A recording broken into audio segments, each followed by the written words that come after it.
Jed, magkaano itong pondong nasa 2026 national budget na sinasabi ni SP Soto na maaring magamit na subsidiya?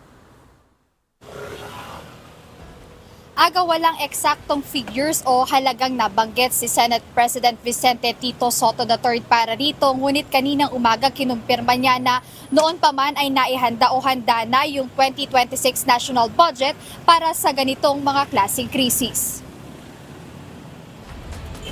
Sa nagpapatuloy na kaguluhan sa gitnang silangan, ibinahagi ni Senate President Vicente Tito Soto III ang ilang hakbang ng Senado para tugunan ang napipintong economic shock mula sa inaasahang oil crisis. Kinumpirma ng Senate President na mayroon ng 7 panukalang batas na inihain kamakailan bilang tugon sa nagpapatuloy na giyera sa Middle East.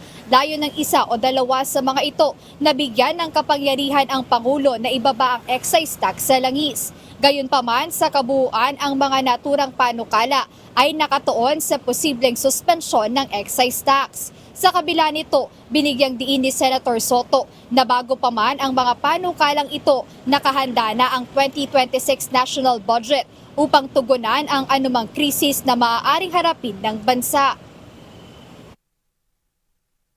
Meron naman tayong mga ginawa eh.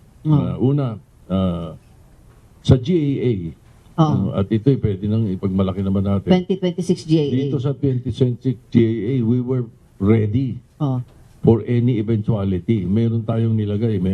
We made sure that we are financially ready na nakaabang doon yung para sa MSMEs, para sa mga OFWs, and other vulnerable sectors.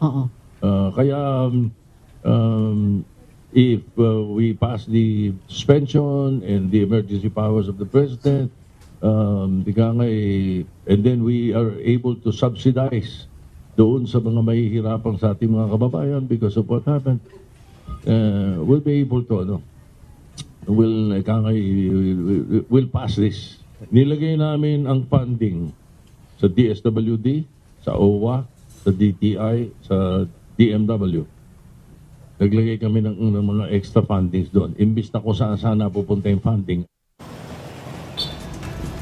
Walang ibinigay na partikular na halaga ang senador kaugnay ng pondong inilaan sa mga nabanggit na ahensya. Gayunpaman, tiniyak ni Senator Soto na ang naturang halaga ay sapat na upang makapagbigay ng pinansyal na tulong sa mga apektadong sektor at maaari na aniya itong gamitin sa oras na kailanganin. Samantala, ayon sa Senate President, inaasahang matatapos ngayong araw ang consolidated version ng 7 panukalang batas na inihain sa Senado bilang tugon sa tensyon sa Middle East. Hopefully, there will be a consolidated version that they can come up with it within the day. Hopefully. It might take time. Baka by Monday pa ma-file yan. Pero, pwede namang i-file ng Thursday or Friday yan pag nabuo nila. Pwede. Kahit walang session.